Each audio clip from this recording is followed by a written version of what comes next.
Hari Om, Hari Om, Hari Om.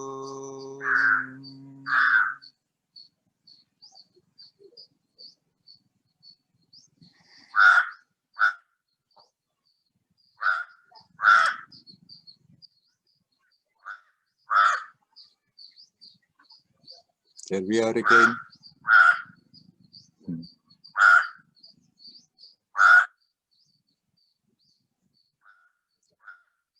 Shall we start straight away?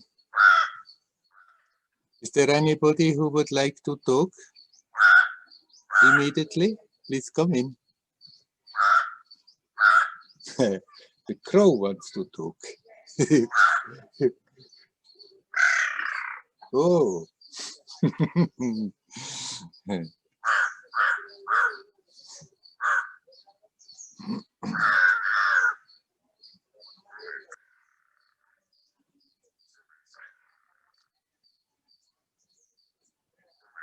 Okay, if nobody comes, I'm going to the question of Mariano. He wrote me that he won't make it most probably today for the satsang, but he would have a question. Last time we talked about divine grace or the grace of the guru. And then he asks again, yeah, but how to invoke the grace of the guru? And he's doing Advaita practice, is connecting with Ramana. And then he asks, but how to invoke that grace? First question, second question in the same way, how to get the love of the Divine Mother if you do Advaita sadhana.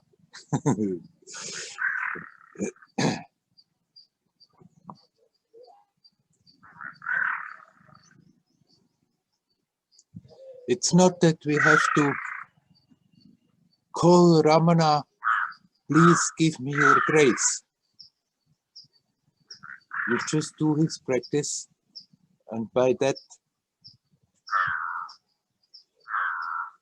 you are making yourself available for the grace to come. The very fact that you are doing that practice is already grace. The very fact that you are interested in going deeper instead of trying to find your happiness only in things and external situations is already the manifestation of grace.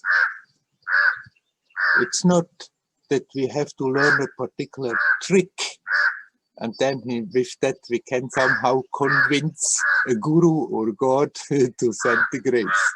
No. By making ourselves available, by making ourselves ready. And how are we making ourselves available? By just reminding ourselves again and again to have a good look right now at what is going on,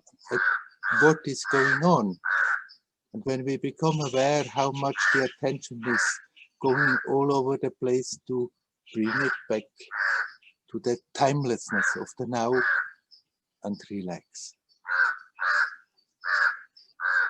I mean, Mariano, if you have a special feeling with Ramana, that in itself is an invocation for grace. And you can, when you start out your practice, to consciously, from your heart, connect with that being that has appeared here as Ramana Maharshi, but then do your practice. And in that way, you're getting eligible to grace. But now you ask also how to get the love of the Divine Mother. I mean, the divine is divine, and we can conceive of the divine as Father in heaven or the Divine Mother. It doesn't really matter. We are not getting the love of the Divine Mother by asking for love. Please give me your love. But by loving. you give the love and it comes back in torrents. It's not that we have to somehow learn how to squeeze out love from a guru or from the abstract divine or from the divine, if we conceive of the divine more with a form. There is no contradiction to Advaitic practice and open the heart to the Divine Mother. Deep down knowing that the Divine Mother is just an expression of that same divinity that I am.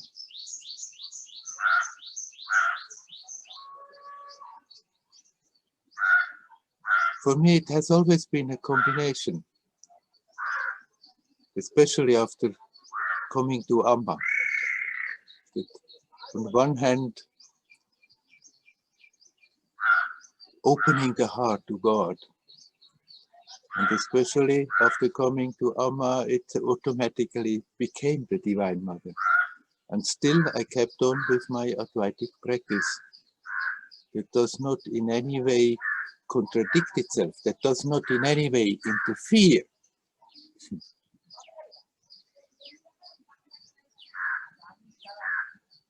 With God, it's also like with the love amongst humans. People often think I love so much, but actually we are trying to squeeze out love from others. But the more you open your heart, the more that love is flowing, the more automatically it will be reflected, it will come back. It's so on the human level, and it's so with God. You can conceive of God as the Divine Mother, as Father in Heaven, in any of the innumerable forms that express that divinity, or totally also formless.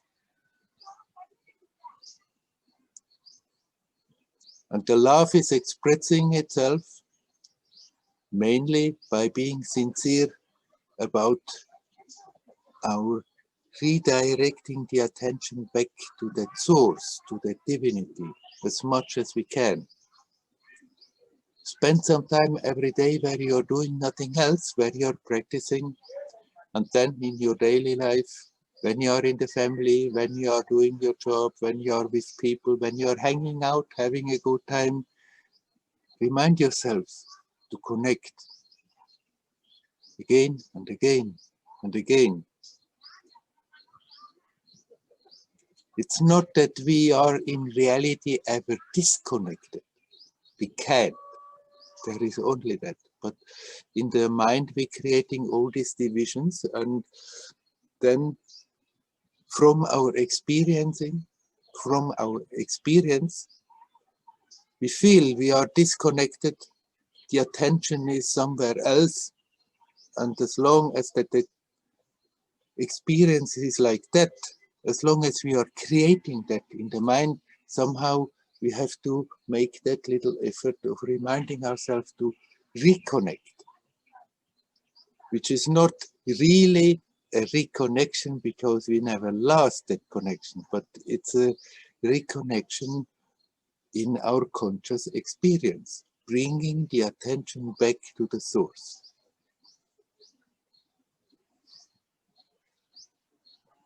That's how you're invoking the grace best, by being sincere about that. That's how you're making yourself available.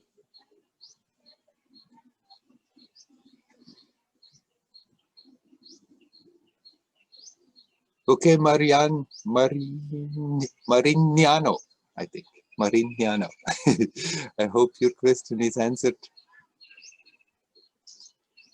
Grace is a subject one can go on talking and talking about it, and it is never really defined.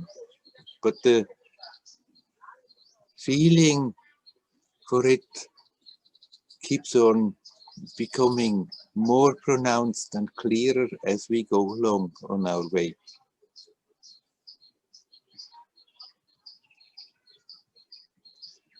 Is there anybody who would like to talk? Please come in.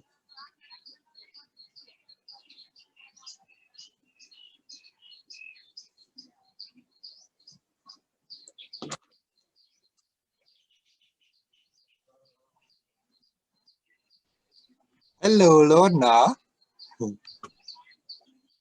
Hari Om, Werner, Hari Om. Hari Om, Lorna. I'd like to hear, please, what you have to share on the topic of in our sadhana as a means to disengage from our enticement with the phenomenal world. We can somehow create an aversion and a distrust for it, or I have done that. I can see that in my conditioning through the Hinduism and Buddhism,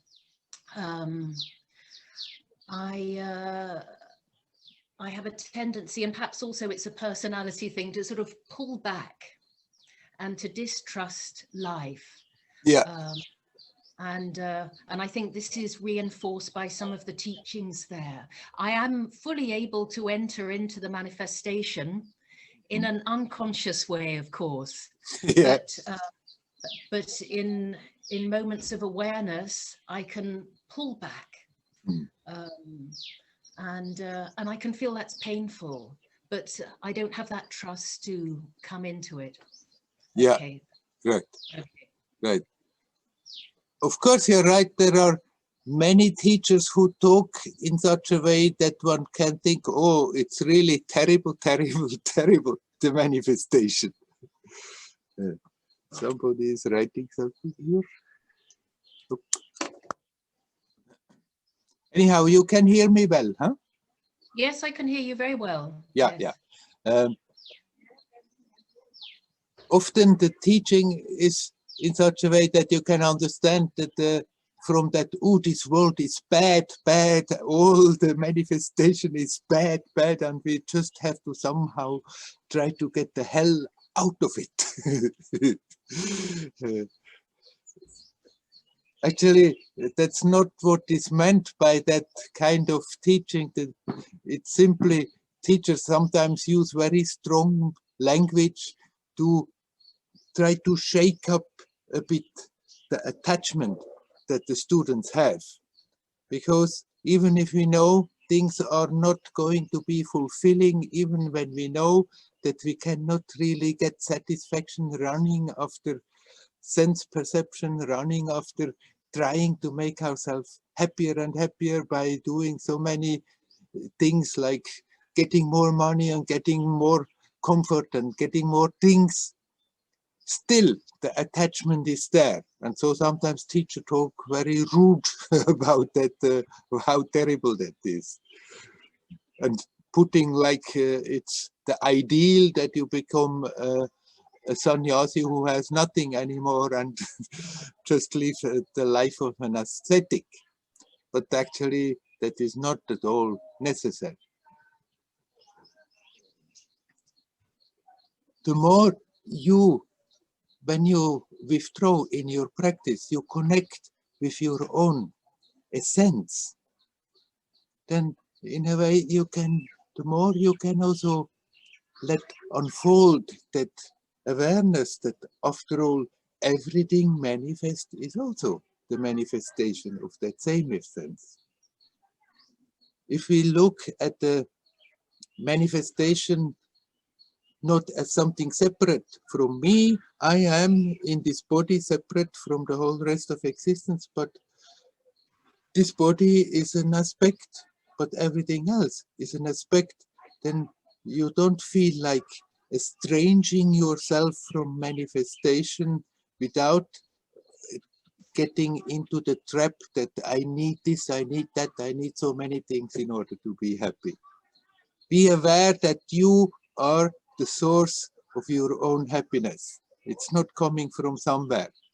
And the more that awareness is growing, the more you can also enjoy just perceiving the manifestation as a magnificent manifestation, expression of that same divinity that you are connecting with when you are practicing.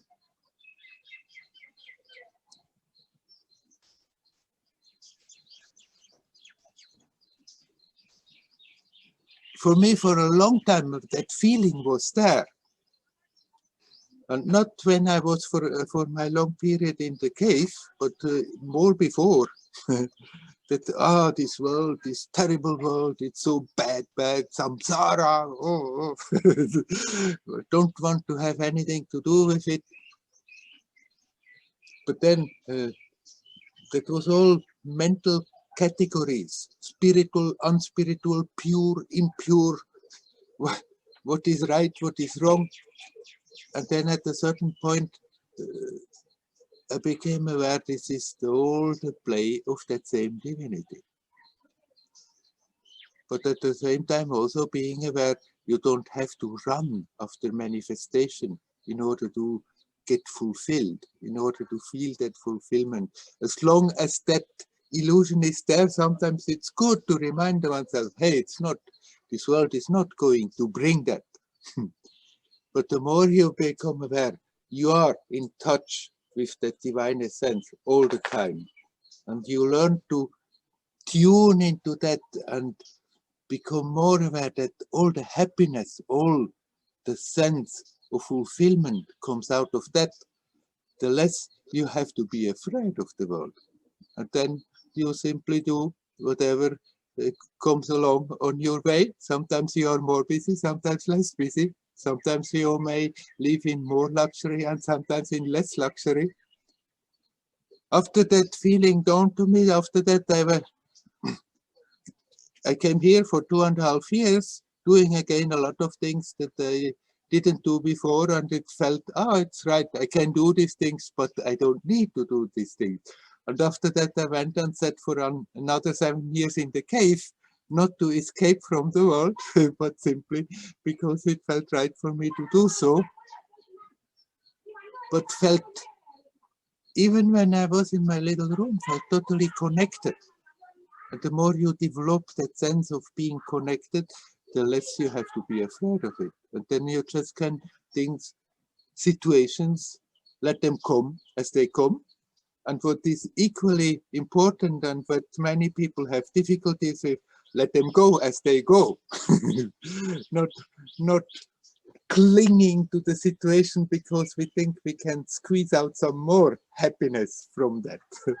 But if you have that openness, then this world stops to be an enemy, stops to be an enemy to your spirituality.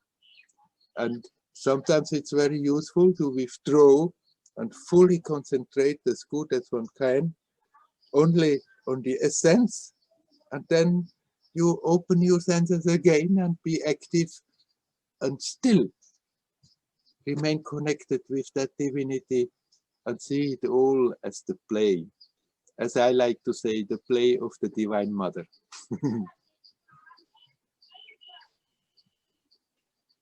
Okay, good. Thank you, Werner. I think it's good to hear you say these things, and it's along the lines of my own reflection. Yeah. It's to really see that this is all the play of that same essence. That's part of the maturing. It's a big part of the maturing process, isn't it? Right. And Sure.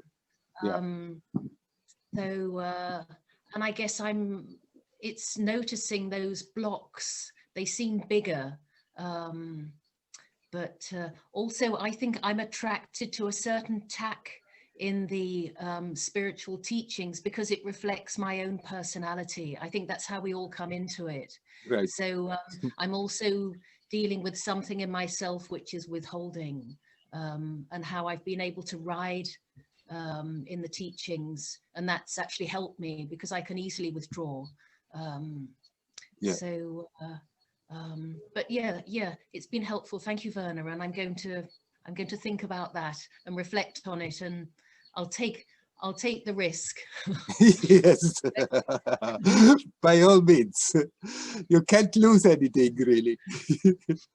The only thing we have to check is that we don't get lost in the detail and lose the touch. When that is getting overwhelming, then it's good to remind again, hey, connect with the essence, and then go about it playfully. Mm. And then we don't take that damn story so serious anymore. It's all a play. That's right. It's this playfulness is really central, isn't it? Right. Thank you. God is very playful.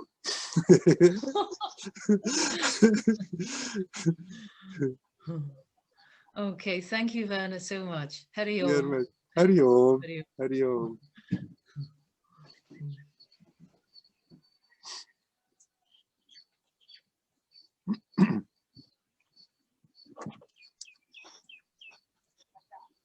Is there anybody else who would like to come?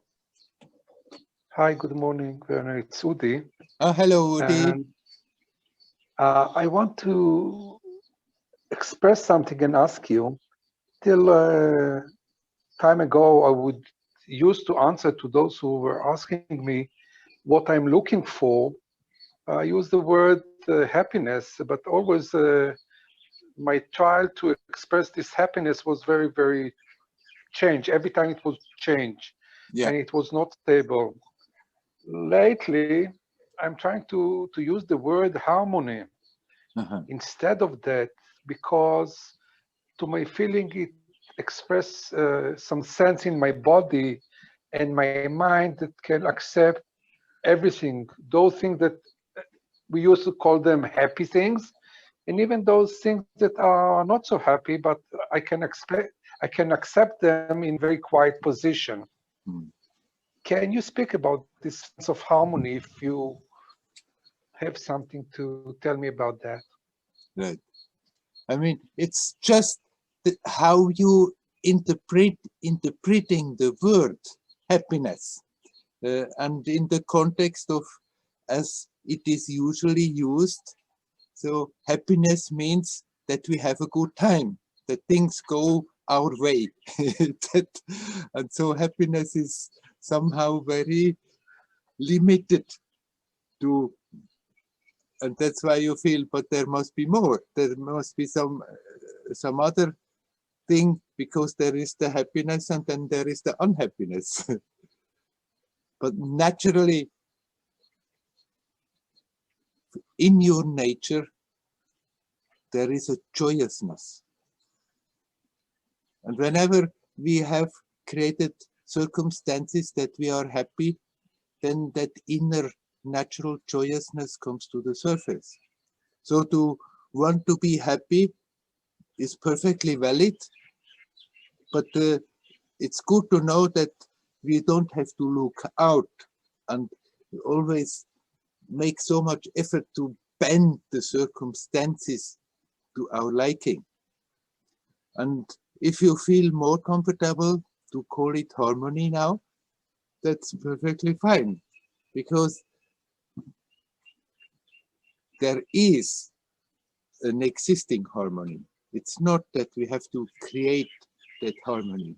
Somehow, even if on the relative level in manifestation, there is so much disharmony, somehow it fits all in a cosmic harmonious tapestry that ultimately is always for the good in the sense it gives the consciousness that is involved in this manifestation the possibility to grow, to unfold, to eventually express ever more and more intensely that inner beauty, that inner harmony, that inner happiness.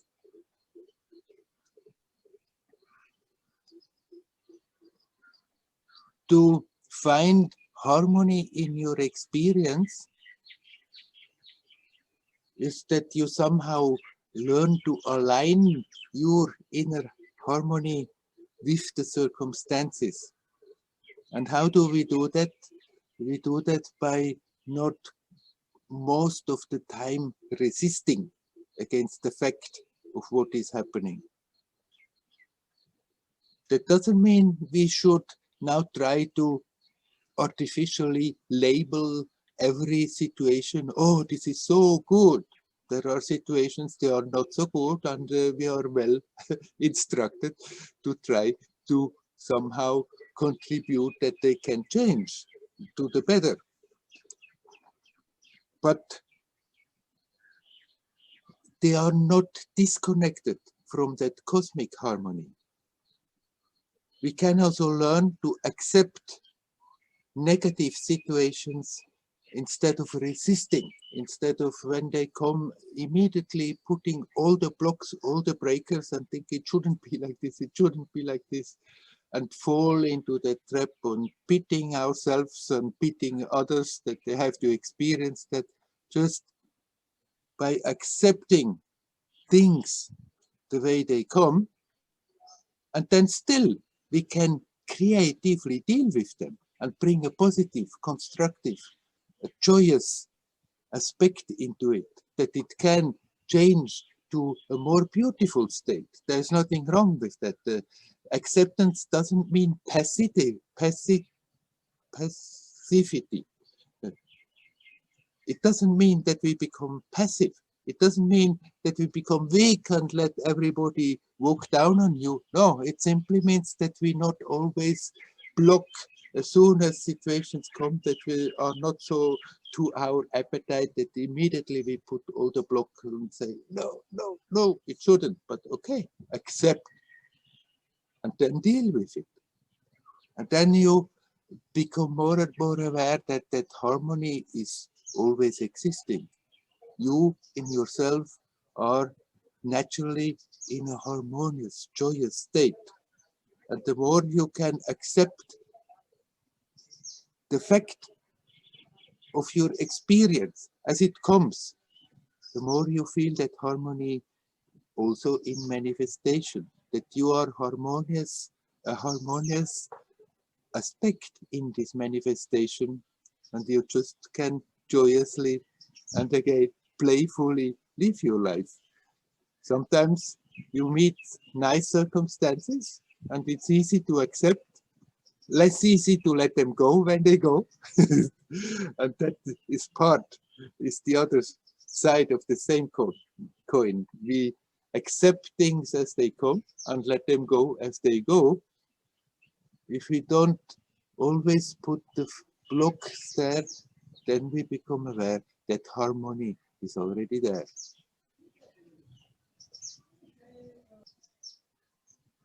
It's very helpful because on my daily life as a physician, I am exposed to many things that there is no way to say about them as a joyful or happiness. But there is a lot of pain. But still in those positions, I can feel some harmony. Right. And really I can accept them in my deepest sense. And this change of trying to say what I'm looking for and knowing that the harmony is something that exists always and just have to be aware of that is very helpful to me in my daily life. Very good. Yes. Of course, like you are working in the intensive, and there seems to be with the people who are there as patients not much joy usually, but a lot of pain, a lot of suffering. But your capacity to see them still as that manifestation of the same divine, and because of that something very beautiful and positive from you can flow into them, that helps them most probably as much as all the doctoring that you can do. And then you become aware that that harmony still exists. It all fits in that cosmic tapestry. The more you are, even in such situation, aware of the harmony, the more something very beautiful flows through you that helps the circumstances to express it also more clearly.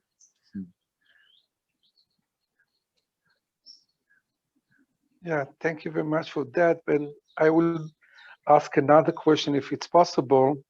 I'm Sure. worrying in the last period of time because of this pandemic that people in the last period of their life are struggling, Yeah, really struggling.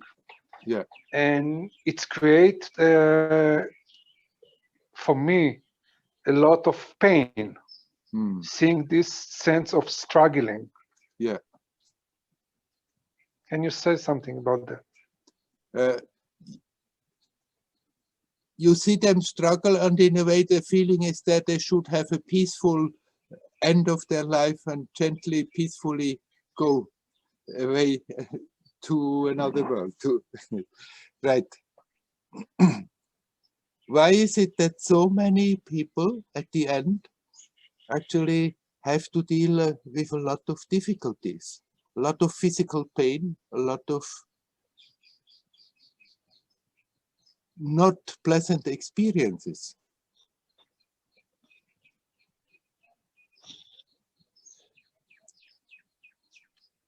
We are not this person, but everybody, nearly everybody, is totally identified with this person, and yet they are not that person that grows up, that lives the life, and then eventually dies. That person is just a role, but there is always the real being there. And that being is projecting this person in this world for the sake of experience, for the sake of getting richer through the experience. And it seems that many beings decide that when it comes to the end of the story of that person role, that they make it rather, they turn the circumstances rather difficult to get a greater intensity out of it. Then when people are then, rather peaceful but not aware, then it's sort of like starting to shut down, and there is not more much intensity in the life there. But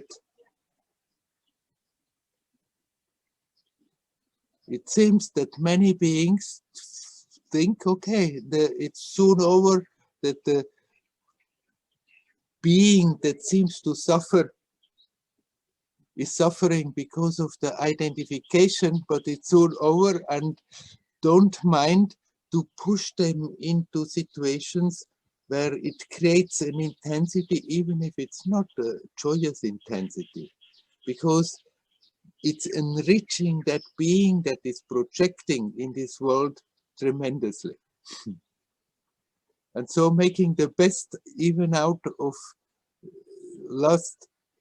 the last part, even in externally helpless situations, there is still an intensity of experience there, and that brings a great wealth to that being. And the one who is identified, once they get out of it, they start to become, they start to merge with that being, and they start to become aware, great, actually, that I went through this. For the moment, it seemed terrible, but actually, in the long run, I'm having a great gain from that. Things don't seem, they are not as they seem to be. From the surface, of course, we would like that also in manifestation there is harmony, and there is not pain, and there is not suffering. And yet, it's not for nothing. Nobody goes through that in vain. That same consciousness, that same being that suffers, that will reap the fruit of it. Not a drop of it is wasted. Not a drop of it is for nothing. Not a drop of it is in vain. And the same consciousness who was resisting and being in suffering and think, oh God, how can it be so that I have to go through that, will later look back and think, oh, great, I went through that. But that doesn't mean we have to create pain and suffering in our life in order to have intensity. We can also learn to be awake, learn to be alert, and every time you bring your attention to that timelessness of the now, that intensity is there in a much more beautiful way, in a much more joyous way than if it's forced on us by dire circumstances and physical pains and stuff.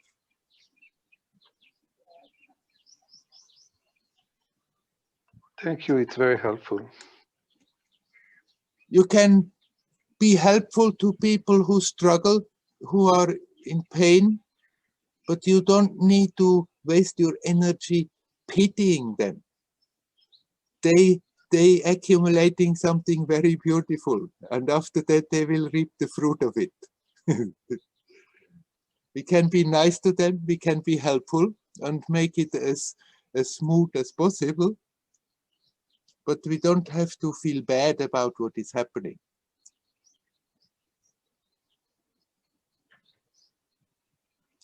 Compassion is compassion is not to become miserable with the misery of people, but to become aware that we are connected and let that inner beauty flow over to them.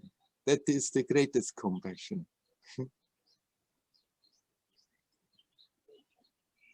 I agree, and it's make the way much more clear.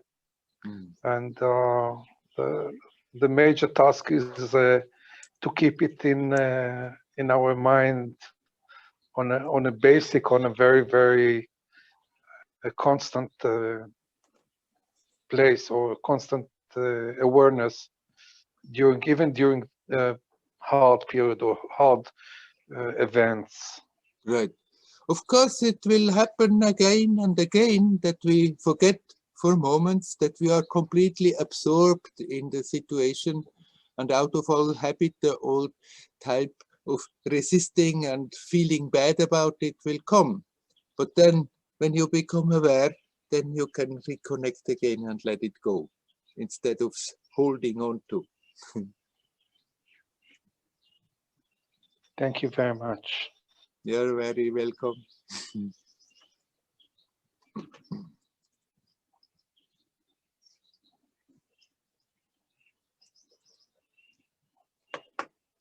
Is there anybody else who would like to talk? Please come in. Hello. Hello. Hello, Karen. Hi, Werner. Hey. I have a question regarding the satsang you gave most recently. In it, you said you were describing your time in the cave and how you finally reached a point where all of your reality came crumbling down. Yes. And you explained how this was the prelude to the eventual final collapse, and then through that was completely, or you merged basically with the essence. And you talked about, you know, having big urges and big paranoia during this time. Yeah. And I'd just like to know a bit more about that and how you dealt with that. I'm struggling really to make it through each day. When I get to bed, it feels like you know, it feels like an accomplishment. I'm just simply living day by day, and trying to always take your advice, which is when it wanders, always bring it back. And I'm forcing myself to meditate, and then I take your advice, and you know, you don't have to meditate all the time. So then I walk and try and meditate, and that helps. But I guess I'm just wondering, during that period, how did you get through it? Well, I mean, you have to know, my story is my story, your story is your story. And you cannot somehow now here my story and think you can somehow replicate it. But for me, what was the one thing that helped me to get through it, that in spite of everything seeming to crumble down, in spite of somehow my guru apparently, really she never did, but apparently she was pushing me away, and before she was very supportive, but despite of all that, there was that deep faith there that somehow if I just hold on to that relationship with my guru, then I'm going to get out of it. Later I became aware there was never really any danger of really losing all that, but it appeared and it was frightening, it was painful, and the most helpful thing was that I had that grace to have that faith. The more I felt pushed away, the more I felt rejected, the more I was holding on for dear life. Now, what does that mean for you and your story? Somehow you came here, you connected with Ramana Maharshi, you connected with the place, you connected with the mountain. Have faith in that divine will that brought you here, that made you go through a period of extreme intense meditation, that this will carry you along, that this will be with you and guide you as it has been guiding you to come here. What made it very difficult for me in that period is that I was totally resisting to what was happening. And although previous as Advaita practitioner having said, oh, it's all unreal, when the reality of it started to crumble down and it really nothing felt real anymore, then suddenly instead of relaxing and accepting, then I was desperately trying to hold on to what is real, what is real. And I felt like there is a big whirlwind and I'm like at the periphery of it. What is needed is that we stop screaming and reacting and blocking and resisting, but accept what's going on and relax. And the more that relaxation comes, the more it's like that you're coming to the center of that whirlpool. And no matter how mad it goes on around it, there in the center, there is peace.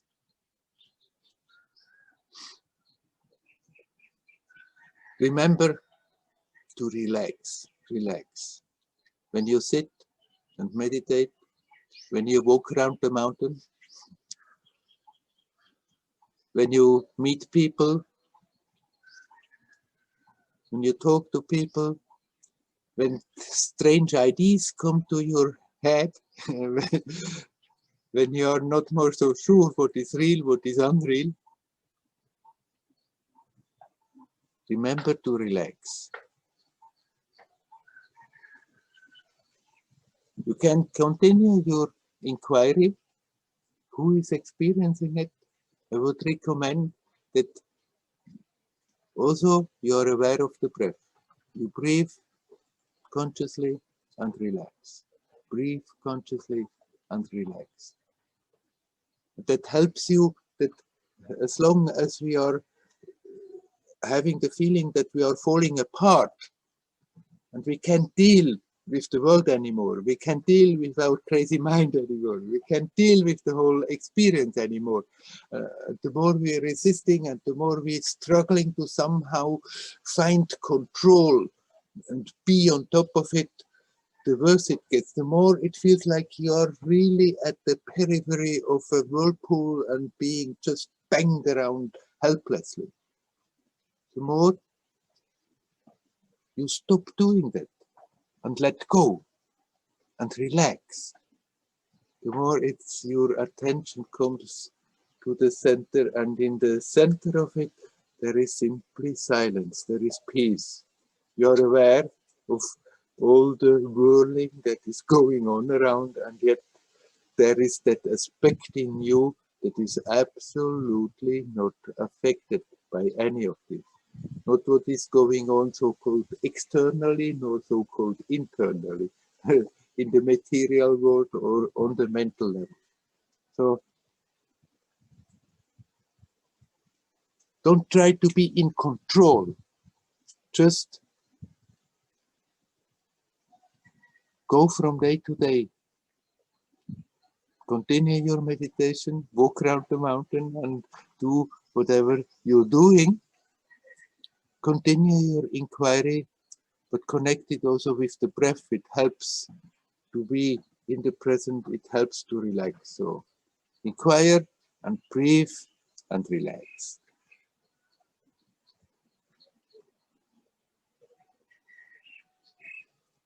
I don't see you anymore. I hope your question is answered for the time being, at least.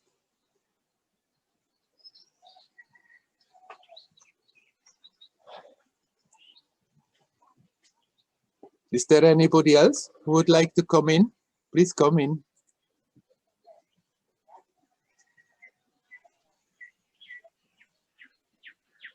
Hi, Werner. Hello, Kristen. Hi, good to see you. I'm also struggling this time. I have had a lot of anxiety the last week. Yeah. And I've had a kind of difficult months energetically wise. Like I came more and more to a loss of initiative. And also, I mean, a hard time to do even small things. And I felt also it was on the physiological level. So I went to have some blood tests, and then Monday the doctor called me and told me I have this autoimmune thyroid disease called Hashimoto. And I mean, I'm a yogi, I live very healthy, so it was a bit of a shock. Yeah. Maybe I could say I look at my body as a temple, and I have been taking very good care of it from my own point of view. And my mother had this disease and she got very mentally ill. So I think that's also part of the story that created the fear. And the doctor said on the phone that for this I need medication for the rest of my life. And I know here in Denmark the only medication the doctor gave is a synthetic hormone, and I don't feel like taking it. But then that has created a lot of fear.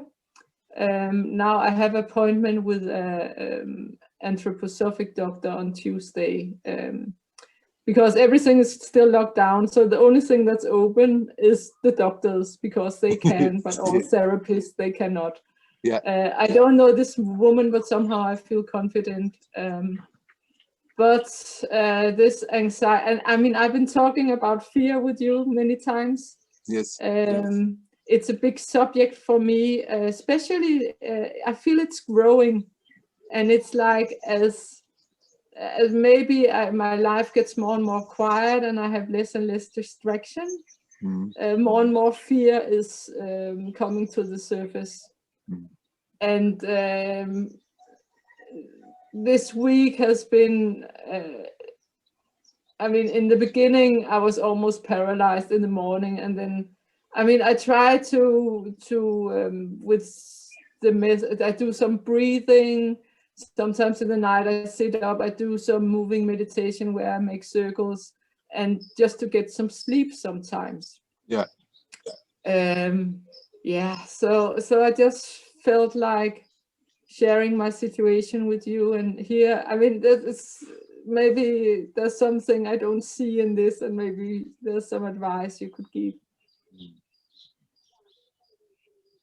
Well, understandably, it comes then as a shock that you thought you're taking so well care of yourself, and then suddenly this comes. And it seems it's inherited. And most probably your lifelong, since your mother was manifesting that disease, that fear was there, that you could catch the same thing, or that it's maybe already there and somehow eventually it will manifest.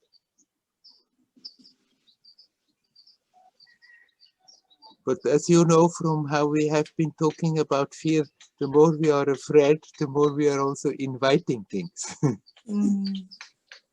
So don't be afraid now that you're becoming mentally ill because of that.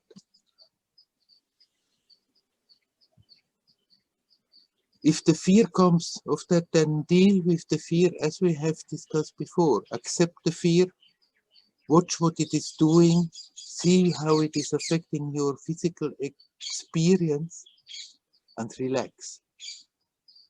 And develop that self-confidence that there is an aspect in you that is not affected by that. There is an aspect in you that is not ill, cannot possibly be ill. The more you connect with that, the less effect has any external physical disease. And magically, it has also less power to manifest. It may be that the tendency for that disease is there for the rest of your life, but maybe the symptoms may also withdraw again because you don't feed them, you don't sort of play along with them. I mean, if you decide to take medicine, that artificial hormone, then you take it without fear. But if you don't want to take it, then you don't have to be afraid, oh, if I'm not taking it, then it's terrible. Then try it with the anthroposophic homeopathy. It gives a support, but the main thing is that you are not getting sucked into that spiral, in that down going spiral. Now I'm ill, now I'm ill, now I'm ill.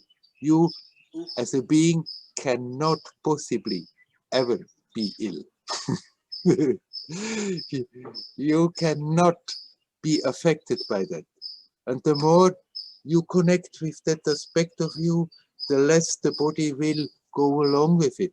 It may even happen that it completely disappears out of the body. But even if it doesn't, even if there are certain limitations, you have to deal with it. If you don't totally identify with that, then your experience is not that you are ill. You become aware that there is something that cannot be affected by it, that is totally fresh and new and beautiful all the time, no matter what. And then one can deal with the situation, even if physically there are maybe certain limitations, certain things not more so easily possible as before. Then if we don't resist against that, then it's also not that much of a big deal.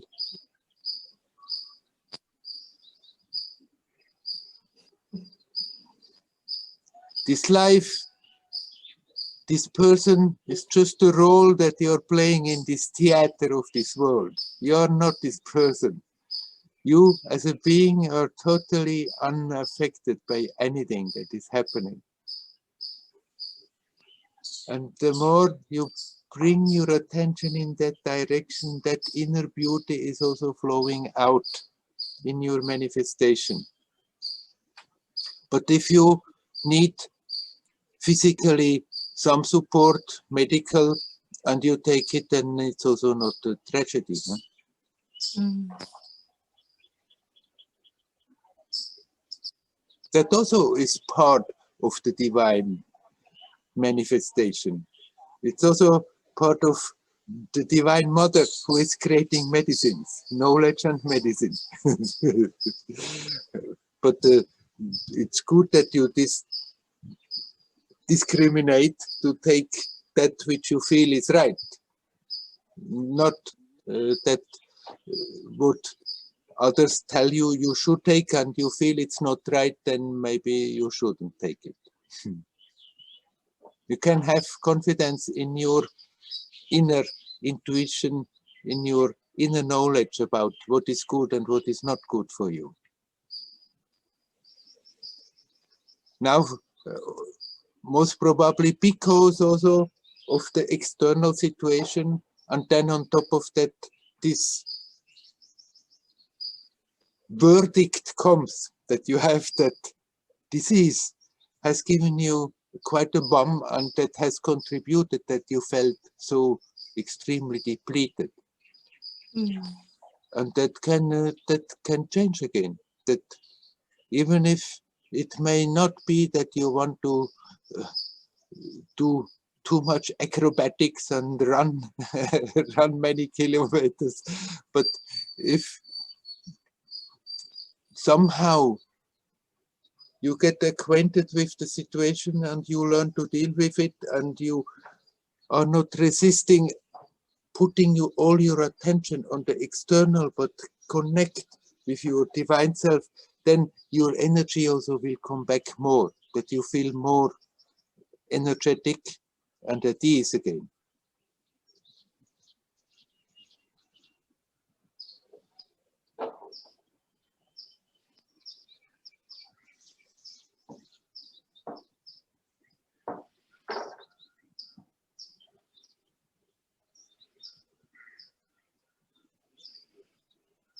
Accept it as a challenge, that in spite of increased external difficulties, that you still connect with the essence, with your essence. The more you can do that, the more wealth you will collect in this particular situation. Wealth that stays with you, not that wealth that disappears the moment we get out of this world. From that wealth, we don't take one single cent with us. But there is that other wealth that comes along when we get out of this game. And if the situation is made difficult, if at those times, in that situation, we still are capable to, as good as we can, bring the attention back to that, connect with the essence, the more wealth we are accumulating, that we are taking along with us. The more powerful it is what we are doing, if in spite of worse circumstances we still connect and not somehow get with our attention, our mind submerged and stop doing that.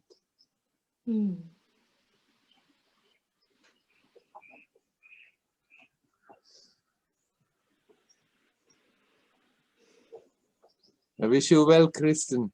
Thank you, Werner. Hari Om. Hari Om. Hari Om.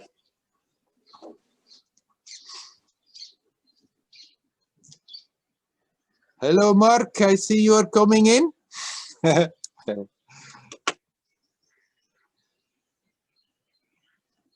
Oh, I thought that was only your picture. I thought you trying to come in. Hello. Did you want to say anything? I'm not hearing you, because in order to hear you, you have to unmute your microphone. Is that better? Now I hear you and I see you big. Hello, Mark. Hello, Werner. Yeah, just delighted to take part. I missed the timing. I thought it was 3.5 hours, so I'm a little late. Sorry. Right, winter time it's 4.5 hours. Okay. Summer is 3.5 hours.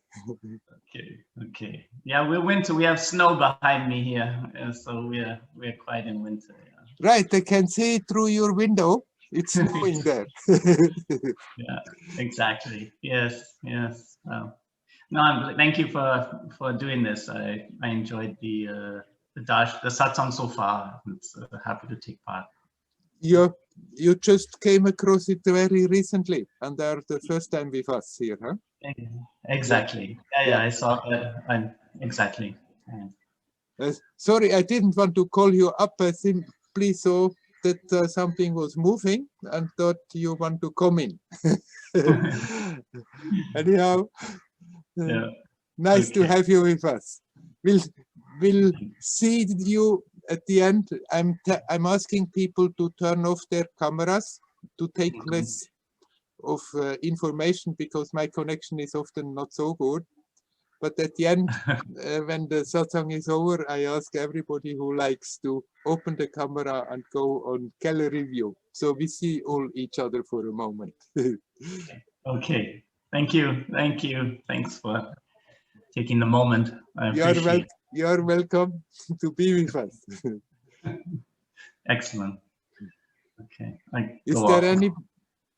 Is there anybody who would like to say something? We have quite some time more. Hello, Werner. Hello, Nelly.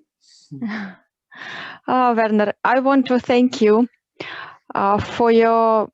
I don't see your picture. I don't know why. You don't see me? But I did. Yes, now I do. Yeah. Oh, you saw still Mark's picture there. I had to say something to come in. Okay.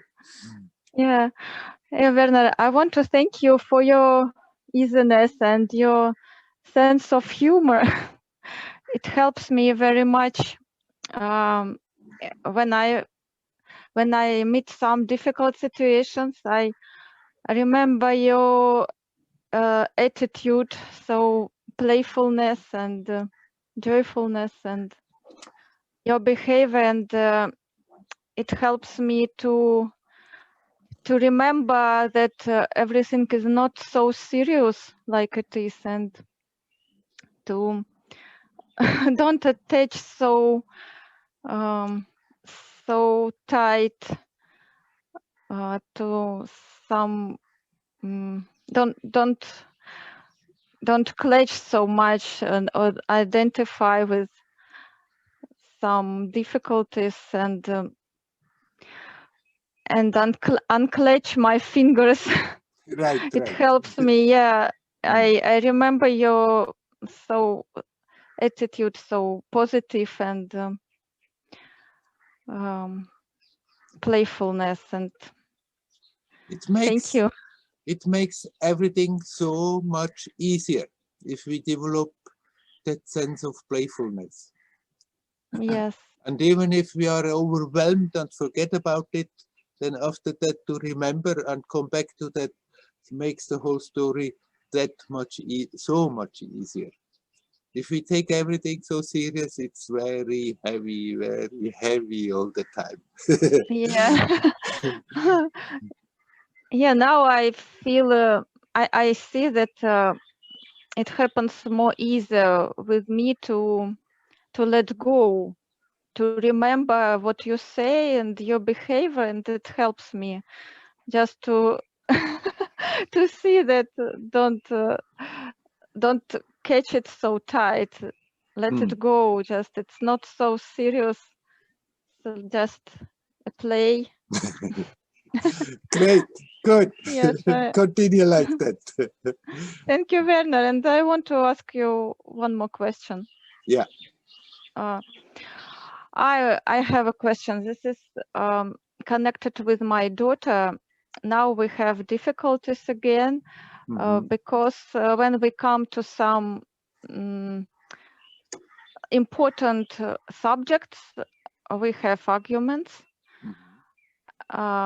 Yes, she doesn't want to talk with me about her work, and but I pay for some her bills, for some her expenses. Yes, expenses. Yeah. and this is the difficulty that to which we came.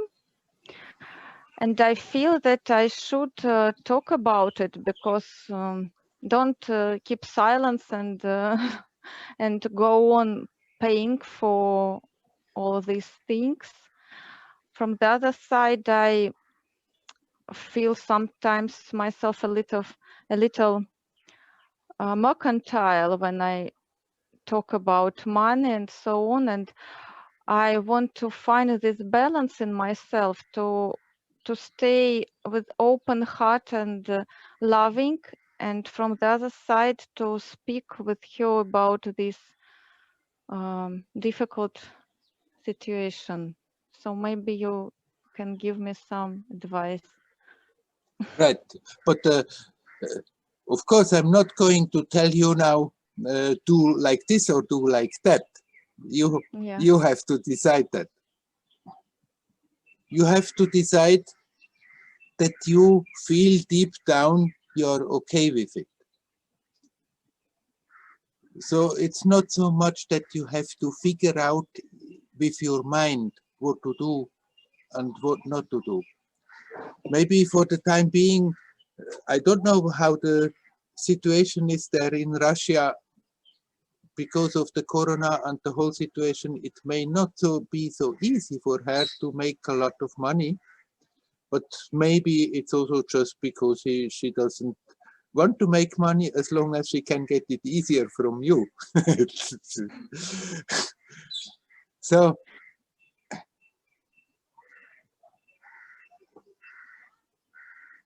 however you decide, whether you want to continue paying or whether you don't want to continue paying for her, and make her clear that it's time for her to look for her own life, that she doesn't have to hang on the mama's skirt anymore. Then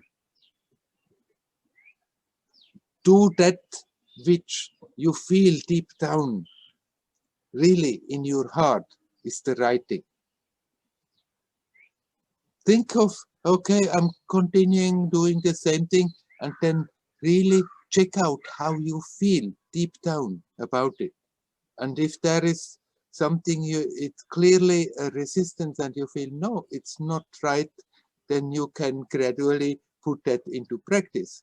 Or you can think the opposite, I'm just cutting her off and she has to figure out herself how she can sustain herself.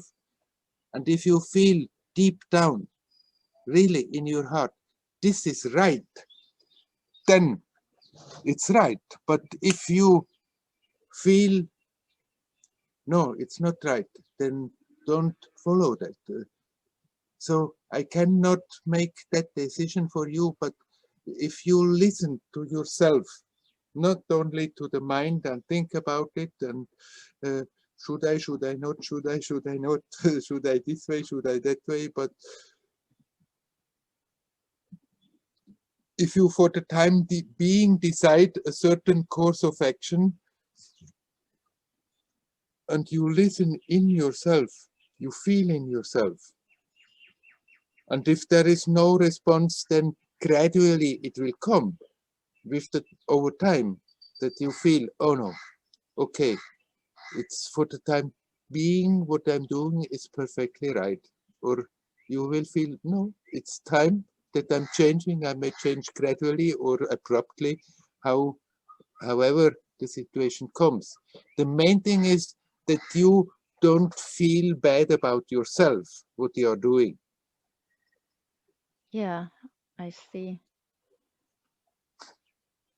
That you don't do something and then always think I'm an idiot to do so. why am I doing so? Then you are draining yourself. But whatever you're doing that you feel deep down, yes, it's right. Then you are at peace with yourself. And in that way, you are also doing the right thing for your daughter. Okay, Werner.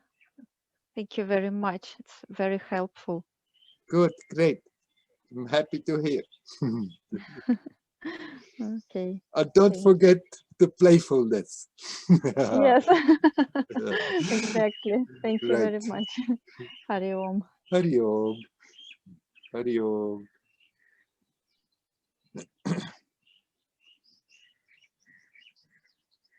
Is there anybody else who would like to come in? Up.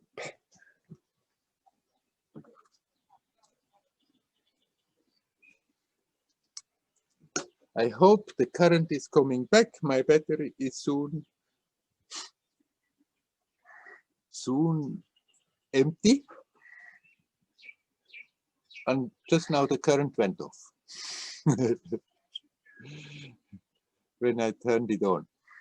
So hopefully it's coming back, but I can go on for some more time. Is there anybody else who would like to come in?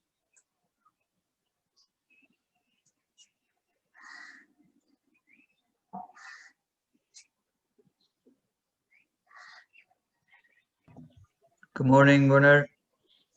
Hello, Klaus. It's morning for you. It's afternoon for me. Yeah, it's true. It's true. Three and a half or four and a half hours more than us. Yeah, for you also in Norway. Yeah. I was wondering if you could say something about the bliss experience, because it's very easy to like go into longing into that bliss experience. During this satsang, I was just being present, and this wonderful bliss feeling just came. It was just really good, and it's so easy to think like, okay, that's the goal. That's how the experience should be. This is how a good spiritual experience, a good spiritual life should be like. But I have during the week it's been a lot of different experience. Sometimes I've been very tired, sometimes I've been very energetic, and now it's just so many different things that can come through a week, and I cannot control them at all, but still that bliss feeling just feels really wonderful and good to be with. Right. And you want me to comment on that bliss aspect, and what it is and what it is not. Yeah, and how this is it a goal to get this bliss feeling, or because it is wonderful and it's beautiful, but is it a goal, or is it just something that appears? You know, is there a contradiction between this bliss feeling and the normal life? Like the normal life shouldn't be like it is, but it should the be real life and the bliss life. Yeah. Yeah.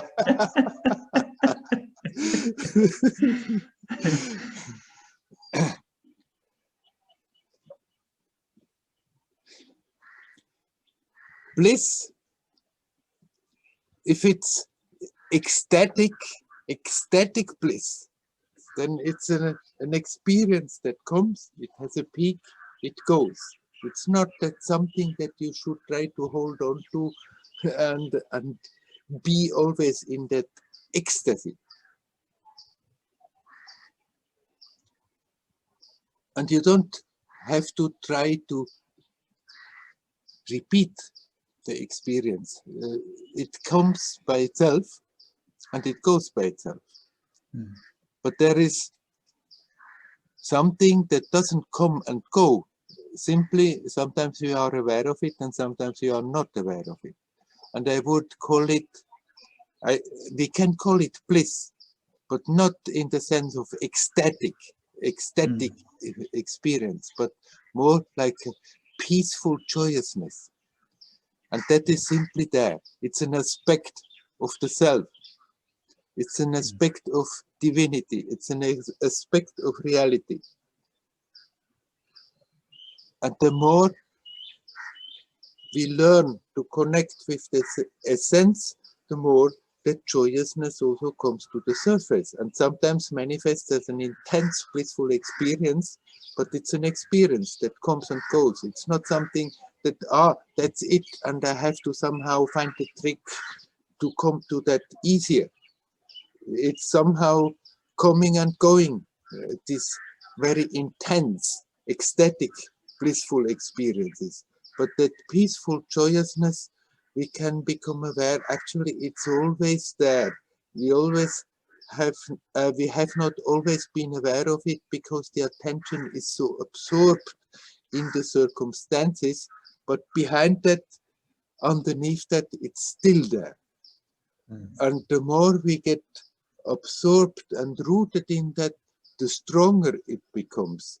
That for somebody who is connected with that consciously and it stays, it keeps on intensifying, that after some time it may be an experience that what previous has looked like an ecstatic experience, but it feels just like the normal way of existing.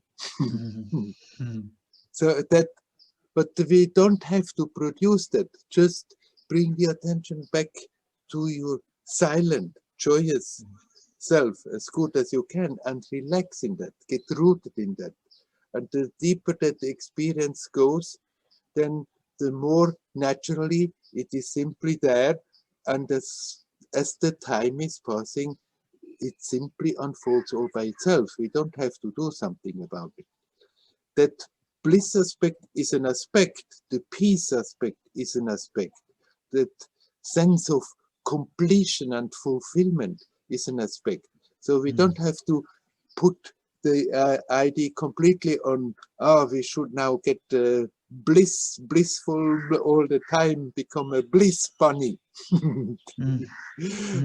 running after bliss all the time. But you don't have to push away bliss when it comes. Welcome it with open arms.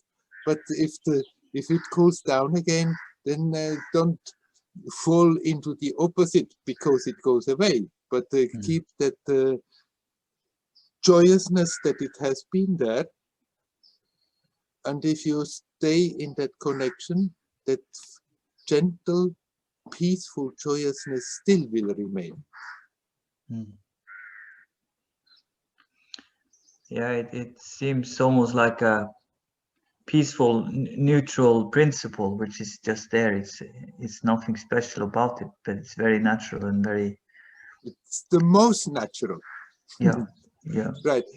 But the mind sometimes thinks that neutral thing is boring. From as long as we are caught up on that mental level, but if we let that go, then you become aware it's everything else but boring. It's full of that beauty of existence, that bubbling creativity that is joyously trying to come out and express itself. Yeah, wonderful. Yeah, because I also can sense this with body and also the energy. Sometimes it feels like the energy can be maybe at the peak. It feels like it's, especially when I'm just meditating, it seems like there's a energetic center outside of my head, just around this area. So it just feels like there's a lot of energy in this space, and it's easy then to connect that I am that energy, that where the attention goes. But it's also observed, as I can see, because it seems also to be coming and going. So it cannot be that either, that feeling of condensed energy or centering of energy. Of course, it's also energy, but our experience, how energetic we feel or not, is just an expression of it. Our psychophysical manifestations feel energized, and then of course we feel rather good about it, or feel depleted and feel not so good about it. The energy is also an aspect of the essence of your essential being, and we can learn to become more and more familiar through the energy. through the consciousness, through the love, or a combination of them. But that doesn't mean how momentarily you feel in your body, energetic, that's it. You're right, it's not that, it's an expression of that energy. Is there a difference between like presence and awareness, that feeling of being, and the principle that observes the being, if you know what I mean? Like, right. We are talking like that to give a pointer to the mind how to go about it, how to direct the attention. But presence and awareness, pure awareness and presence are synonyms. Pure energy, pure love, pure awareness is presence. Yeah. Timeless presence. And it seems like it has the capacity to observe and to create at the same time. Right, it has. It's Shiva and Shakti. It's the immovable and it's the dynamic principle simultaneously. Yeah. Okay, thank you. Is the sun coming over the horizon so at lunchtime? Yeah, we have clouds today. It's minus 17 degrees and clouds, so no sun today. But I think tomorrow I will go to a mountaintop and maybe see the sun for first time for maybe 70 days. So it will be a great joy. Where you are living, even when there are no clouds, the sun is still not coming over the horizon. It's slightly coming over now. So if I go to a mountaintop, a peak, then I can see the sun. Yeah, okay. But here in the lowlands, it's just normal daylight, but no sun yet. Not sun yet. Yeah. But every day it goes fast. How it changes? Huh? Every day a bit longer. I lost the sound. Can you repeat? I lost the sound. It goes fast in your up north there. It goes fast. How it changes? Every day it goes longer today. Huh? Oh yeah. You can see it. It's almost in the start. It's maybe 20 minutes in each end of the day, and then normally it prolongs maybe with 7-8 minutes in each part of the day. So yeah. 16th of May we have full sun the whole day here. So then it's sunshine every day until the 26th of July. Then also at midnight you'll see the sun, huh? Yeah, then right. Then it can be really beautiful just to go out in the fjords here and with boats and be up all night with the sun. So it's we get some extra in the summer and we lose something in the winter. Right. Yeah. The average comes to the same, huh? Yeah, it does. Okay. Yeah. Okay. See you. Hariom. Now, if there is somebody who urgently would like to talk about something, let me see if the battery is charging again. No, it's down at the, it's charging again. So no problem. Current has come back. If somebody urgently would like to talk something more, then please come in. And if that is not the case, then I would stop the official part of the satsang. But if somebody would like immediately, we can. Otherwise, we talk the next time.